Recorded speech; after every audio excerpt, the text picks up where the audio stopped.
ଗତକାଲି ଥିଲା ମହାଳୟା। ଆମେ ଭାରି ତରତର ହେଇ ଗଙ୍ଗା ଘାଟକୁ ବାହାରି ଯାଇଥିଲୁ। ତଥାପି ଆମେ ପହଞ୍ଚିଲା ବେଳକୁ ଗଙ୍ଗା ଆଳତି ସରିଯାଇଥିଲା।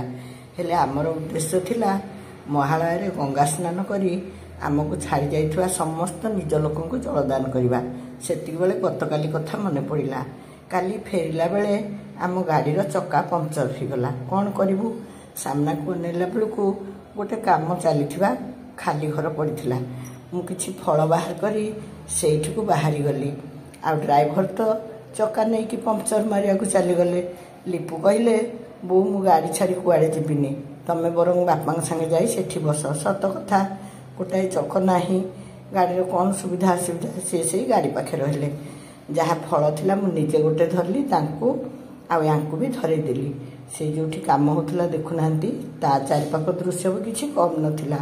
ଏଠିକି ଆସିଲା ଦିନୁ ମୁଁ ପୁରା ବିଭୋର ହେଇଯାଉଛି। ଦୁଃଖରେ ହେଉ ସୁଖରେ ହେଉ, ବିପଦରେ ହେଉ ସମ୍ପଦରେ ହେଉ, ଯୁଆଡ଼େ ଅନେଇଲେ ଅପରୂପ ପ୍ରାକୃତିକ ସୌନ୍ଦର୍ଯ୍ୟ, ମନ ଆଖି ଫେରୁନି।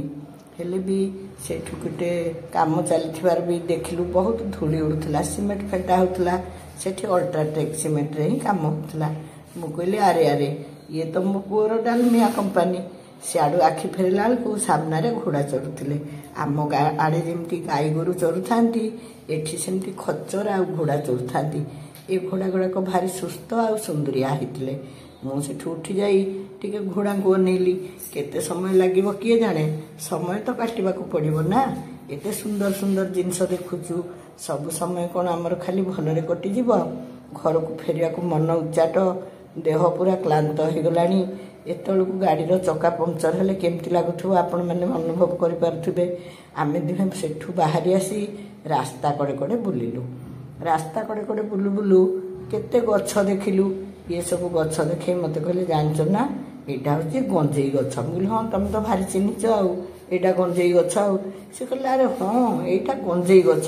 ସେ ପୁରା ଲାଗି ପାତି ମୋତେ ବୁଝେଇଲେ ଯେ ଏଇଟା ଗଞ୍ଜେଇ ଗଛ, ଦେଖେ ସେଥିରେ ଫଳ ଫଳିଛି, ଗଞ୍ଜେଇ ଗଛ ମୁଁ ଚିହ୍ନିଛି। ହେଲା ବାବୁ, ଯଦି ତମେ ଗଞ୍ଜେଇ ଗଛ ଚିହ୍ନିଛ, ମୁଁ ତ ଚିହ୍ନିନି। ମୁଁ ତ ପେପରରୁ ପଢ଼ୁଛି ଗଞ୍ଜେଇ ଗଛ ଯୋଉଠି ପଡ଼ିଲେ ଗଭର୍ଣ୍ଣମେଣ୍ଟ ତାକୁ ଆମ ଓଡ଼ିଶାରେ ମାରିଦିଏ ଆଉ ଧରପଗଡ଼ କରେ।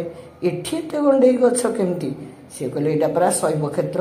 ସେଇ କଥାରେ ଆମେ କେଟକାଟ ହେଇଗଲୁ।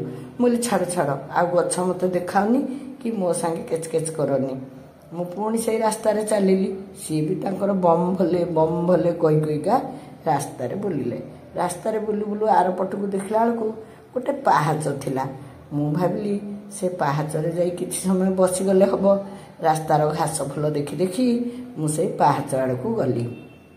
ଯିବା ବେଳକୁ ପୁଣି ଗାଡ଼ି ପାଖକୁ ଯାଇ ଲିପୁ ପାଖରୁ ଚୁଡ଼ା ଭଜା ମିକ୍ସଚର ନେଇ ଆସିଲି।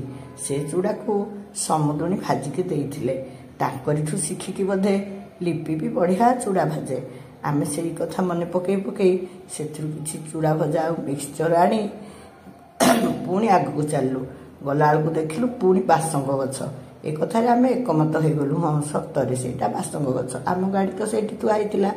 ଏ ପାହାଚ ଉପରେ ଆମେ ଭାବିଲୁ ବସିକି ଟିକେ ଚୁଡ଼ା ମିକ୍ସଚର ଖାଇବୁ। ଆମେ ଯାଇ ସେ ପାହାଚରେ ବସି ଚାରିଆଡ଼କୁ ଅନେଇ ଖୁସିରେ ଚୁଡ଼ା ମିକ୍ସଚର ଖାଉଥିଲୁ। ଗୋଟିଏ ଛୋଟ ପିଲା ପାଟିରେ ଥଣ୍ଡା ପିଇକା ଆଉ ଗୋଟେ କ'ଣ ପ୍ୟାକେଟ୍ ଧରିକି ଆସିଲା। ମୁଁ କହିଲି, ବାପା ଇଆଡ଼େ କୁଆଡ଼େ ଯାଉଛ? ଇଆଡ଼େ କୁଆଡ଼େ ତମ ଗାଁ? ସେ କହିଲା, ହଁ ସେ ଉପରେ ତ ଆମ ଗାଁ। ତା କଥା ଶୁଣି ମୁଁ ବଡ଼ ଆଶ୍ଚର୍ଯ୍ୟ ହେଲି। ଆମେ ତ କେବଳ ପାହାଡ଼ ହିଁ ପାହାଡ଼ ଦେଖୁଥିଲୁ। ମୁଁ ଭାବିଲି ପାହାଡ଼ ଚଢ଼ାଳିଙ୍କ ପାଇଁ ବୋଧେ ପାହାଚ ହେଇଛି, ଆମେ ଟିକେ ସେଠି ଭଲରେ ବସିଯିବା। ହେଲେ ତା ଉପରେ ଗାଁ। ସତକୁ ସତ ଉପରକୁ ଅନେଇଲା ବେଳକୁ ଗୋଟେ ବେଞ୍ଚ ଥିଲା, ଆଉ ସେଠି ଗୋଟେ ବୋର୍ଡ଼ ଲାଗିଥିଲା। କିନ୍ତୁ ସେ ପିଲାଟି ଆମକୁ ସେତେ କିଛି ଭଲରେ କହିପାରିଲାନି। ଆମେ ବି ଭାବିଲୁ ଆମେ ତ ହଇରାଣ ହେଉଛୁ, ତାକୁ କାହିଁକି ଖରାରେ ଅଟକେଇବୁ। ସେ ତାର ପଳେଇଲା। ସେ ଅଷ୍ଟମ ଶ୍ରେଣୀରେ ପାଠ ପଢ଼ୁଛି, ଆଉ ତାଙ୍କ ଗାଁରେ ବି ସ୍କୁଲ ଅଛି ବୋଲି କହିଲା। ଆମକୁ କିଛି ବିଶ୍ୱାସ ହେଲାନି। ଆମେ ତ ଚୁଡ଼ା ମିକ୍ସଚର ଖାଉଥିଲୁ। ଟିକେ ସମୟ ପୁଣି ଚୁଡ଼ା ମିକ୍ସଚର ଚୋବେଇଲା ପରେ ଆଉ ଜଣେ ଭାଇ ଆସିଲେ, ଯିଏକି ବୟସରେ ଟିକେ ବୟସ୍କ ଲୋକ ଥିଲେ। ତାଙ୍କୁ ଦେଖି ଆମେ ଭାବିଲୁ ପୁଣି ଗପ ଜମେଇବା। ମୋର ମନ ତ ସମସ୍ତଙ୍କ ସାଙ୍ଗେ ମିଶିବାକୁ ଭଲ ଲାଗେ, ଆଉ ସବୁ ବିଷୟରେ ଜାଣିବାକୁ ମୁଁ ସବୁବେଳେ ଇଚ୍ଛା କରେ। ସେ ଭାଇଙ୍କୁ ଆମେ ଅଟକେଇ ଗପିଲୁ। ସେ ବି ବଡ଼ ସ୍ନେହୀ ଲୋକ। ଏପଟେ ମୁଁ ଦେଖିଲି ଯେଉଁ ସବୁ ବାହାରୁ ପରିଦର୍ଶକ ଆସୁଛନ୍ତି, ସେମାନଙ୍କ ପ୍ରତି ତାଙ୍କର ବ୍ୟବହାର ବହୁତ ଭଲ। ଆମକୁ ସେ ବୁଝେଇଲେ ସେ ଉପରେ 300 ଲୋକଙ୍କର ବସତି, ଆଉ ଏକର ଚାଷ ଜମି। ଆରେ କିଡ଼େ ଆଶ୍ଚର୍ଯ୍ୟ କଥା, ଏ ପାହାଡ଼ ଉପରେ ଏକର ଏକର ଚାଷ ଜମି। ସେ କହିଲେ ଚାଲୁନାହାନ୍ତି ଦେଖିବେ, ଆମ ଘରେ ଚା ପିଇକି ଆସିବେ। ଆରେ ବାବା, ତାଙ୍କ ଘରକୁ ଯାଇ ଆମେ ଚା ପିଇବୁ? ଆମେ ତ ଏଇ ପାହାଡ଼ ଚଢ଼ା ଓହ୍ଲାରେ ଏତେ କ୍ଳାନ୍ତ ହେଇଯାଇଛୁ ଯେ କୁଆଡ଼େ ଯିବାକୁ ଇଚ୍ଛା ହଉନି। ଗାଡ଼ି ତାର ସେମିତି ଥାଏ, ଲିପୁ ବି ସେଇଠି ଥାଏ, ଆଉ ଆମେ ଏଠି ତାଙ୍କ ସାଙ୍ଗେ ଗପ ଜମେଇଥାଉ। ହେଲେ ଉପରକୁ ଯିବାକୁ ଆଉ ସାହସ ହେଉନଥାଏ। ସେ କହିଲେ ହଉ, ଆମ ଗାଁକୁ ନଗଲେ ନାହିଁ, ସେଇଠି ଗୋଟିଏ ବେଞ୍ଚ ଅଛି, ଚାଲୁନାହାନ୍ତି ବସିବେ। ଆମେ ଯାଇ ବେଞ୍ଚରେ ବସିଲୁ। ସେତେବେଳକୁ ଦେଖୁନାହାନ୍ତି ଆହୁରି ଉପରକୁ ବି ପାହାଚ ଥିଲା। ସେ କହୁଥିଲେ ଆଉ ଏମିତି 2 ଥର ମୋଡ଼ିଗଲା ପରେ ତାଙ୍କ ଚାଷ ଜମି ଦେଖାଯିବ। କିନ୍ତୁ ଆମେ ଆଉ ସେଠିକି ଯିବାକୁ ଇଚ୍ଛା କଲୁନି।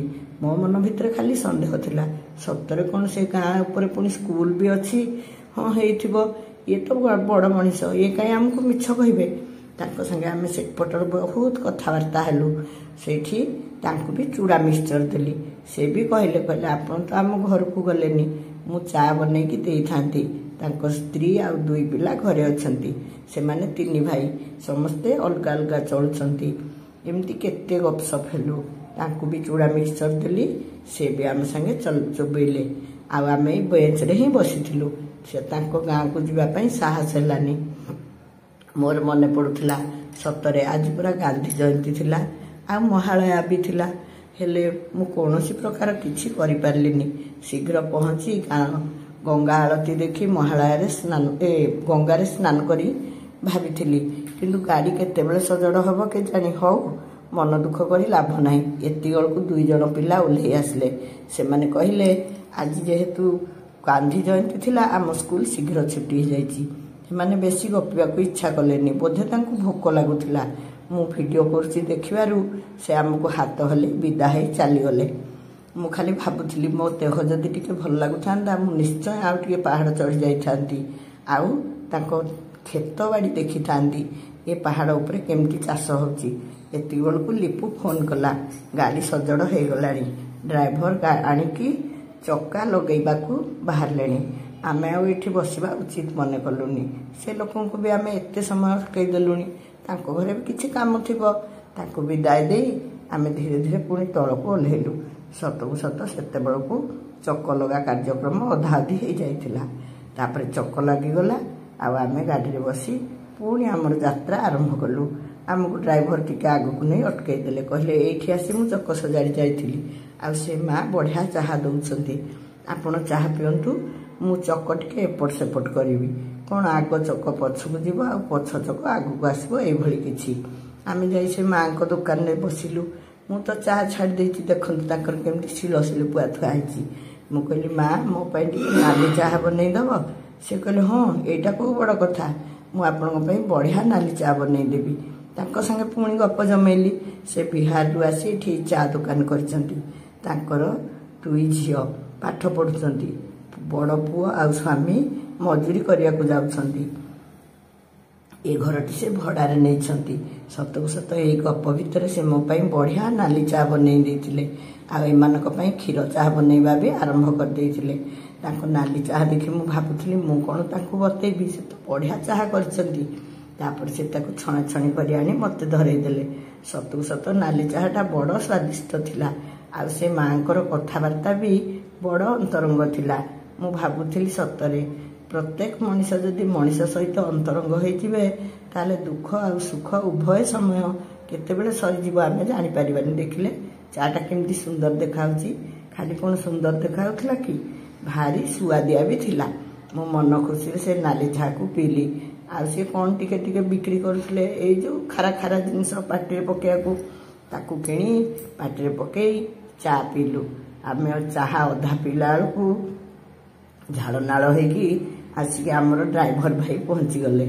ସିଏ ବି ଖୁବ୍ ଭଲ ଡ୍ରାଇଭର, ଆଉ ଯେଉଁ ଦୋକାନକୁ ଆଣି ଆମକୁ ଚା ପିଆଇଲେ, ସେ ଚାହା ବି ଏତେ ସ୍ୱାଦିଷ୍ଟ ଥିଲା, ଭାରି ଖୁସି ଲାଗିଲା।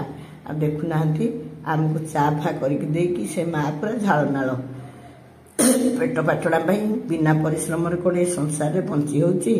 ସମସ୍ତଙ୍କୁ ଯେଝା ବାଟରେ ଯାହା ବି ପରିଶ୍ରମ କରିବାକୁ ପଡ଼ୁଛି। ସେତିକି ବେଳକୁ ସେ ଡ୍ରାଇଭର ଭାଇ ବି ଆସିଗଲେ। ତାଙ୍କ ପାଇଁ ବି ତ ଚା ବନା ହେଇଯାଇଥିଲା। ମୁଁ ତ ଗପୁଡ଼ି ଲୋକ, ଯେଉଁଠିକି ଗଲେ ସମସ୍ତଙ୍କ ସାଙ୍ଗେ ମିଶିକି ଗପିବାକୁ ମୋତେ ବହୁତ ଭଲ ଲାଗେ, ଆଉ ସବୁ ବିଷୟରେ ଜାଣିବାକୁ ବି ଭଲ ଲାଗେ। ମୁଁ ଭାବିଲି ଏସବୁ କଥା ଆପଣଙ୍କୁ କାହିଁ ନ କହିବି। ଦେଖୁନାହାନ୍ତି ଡ୍ରାଇଭର ଭାଇ ବି ବହୁତ ପରିଶ୍ରମ କଲେଣି, ସେ ବି ଆସିକି ଟିକେ ଚା ପିଇ ନେଲେ। ମୁଁ ଭାବିଲି ଦୁଃଖ ସୁଖ ସବୁ ମିଳିମିଶି ରହିବ, ସବୁ ସମୟକୁ ମନ ଭିତରେ ସାହସ ରଖି କାଟିବାକୁ ପଡ଼ିବ। ସେଇଥିପାଇଁ ଆପଣମାନଙ୍କୁ ଏ ଘଟଣା କହିଲି। ପୁଣି ଆମେ ଗାଡ଼ି ଚଲେଇ ହରିଦ୍ୱାର ଅଭିମୁଖେ ଆସିଲୁ। ଆଉ ଆମର ଏଇ କଠିନ ଯାତ୍ରା ପ୍ରାୟ ସରିଗଲା। ଆଉ ଆମେ ହରିଦ୍ୱାରରେ ପହଞ୍ଚିକି ଗଙ୍ଗା କୂଳକୁ ଗଲୁ। ସେଇ ଗଙ୍ଗା କୂଳରେ ବୁଲୁଥିଲା ବେଳେ ଏଇ କଥା ମନେ ପଡ଼ିଲା, ସେଇଥିପାଇଁ ଆପଣମାନଙ୍କୁ କହିଲି। ମୋର ସବୁ କଥା ମୁଁ ଏମିତି ଧୀରେ ଧୀରେ କହିବି।